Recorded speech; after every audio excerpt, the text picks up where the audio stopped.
Yan, magtatapon tayo ng basura. Oras ngayon is 8:30.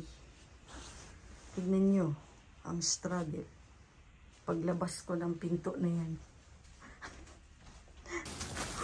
Lamig. Tsaka umambon pa. 8:40 na siguro. 8:40 AM. Mga tao nasa trabaho na. Tindal ako. Ganito ang buhay sa ibang bansa. Masarap lang pag turista ka. Pero pag dito ka na nakatira, sobrang na-appreciate ko yung partner ko. May struggle na katulad nito. Nanginginig na yung kamay ko sa lamig. Hindi ko kasi makita yung gloves. Naubos na natin yung gloves namin. Pero syempre, hindi naman pwede hindi lumabas para magtapon ng basura. So, saglit lang naman lalakarin. Mga dahon na yung cherry blossom tree. Pakita ko sa inyo. Ayan o, ang ganda na niya. Zoom natin. Oh, diba? Pero, yun lang maganda dito sa ibang bansa. Ganda ng paligid. Ito yung basura natin. So, yan. Tapon muna natin. Yan. Yun. Natapon na natin yung basura natin. Yun na. Lakalan tayo dito. Konti sigla. Yun nga. Yung sinasabi ko. Konting lakad lang dito. Yan. Ganda na yung mga cherry blossom tree. Papakita ko sa inyo. Whew! Pakalamig.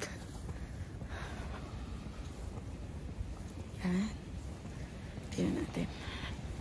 Yun o. Tingnan nyo Are you ready?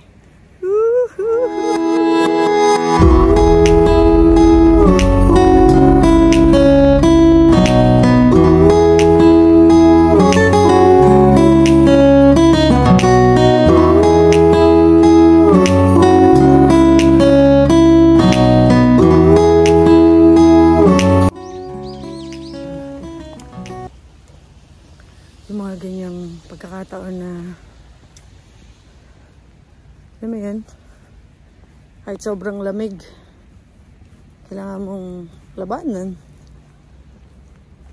Tapos trabaho. Tapos eto, tignan nyo yung neighborhood, tahimik, masyadong tao. Kaya yan talaga, buhay abroad. Kaya sobrang na-appreciate ko yung mga taong kailangan pang magtrabaho sa ibang bansa para sa better future ng family, ng sarili. Alam mo yun. Yun ang buhay Ganun talaga. So yan. Akala ko dito. Sobrang lamig. Kaya na-appreciate ko yung partner ko. For many years na nagtatrabaho siya sa ibang bansa. Ganito yung experience niya. Unang-una, ang kalaban mo, lungkot. Pangalawa, yung lamig. Sobrang lamig.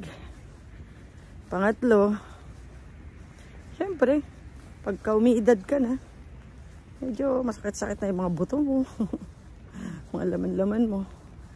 Unlike kung bata ka pa. Alam mo yun, wala kang masyadong nararamdaman Laban lang sa buhay. Hindi ako yung pinaka or wala akong karapatan mag-advise kung anong dapat gawin natin sa buhay. Pero yung sinasabi ko, based on my experience, unahin natin si God. Lagay natin si God sa puso natin. Mahalin natin siya ng buong lakas. At ibibigay niya sa atin yung strength para malagpasan natin kung ano man yung mga pagsubok sa buhay. Sabi niya, hindi kita iiwan. Hindi papabayaan man. Kaya laban lang. Tapos ganito pa yung bahay mo. Second floor. Whew. See? We're home. Sobrang lamig. Maganda lang siya sa una. Masarap lang siya sa una. Kinatagalan, hindi na siya maganda.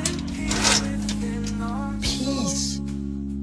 Walking by faith, not by sight, guided by his endless love.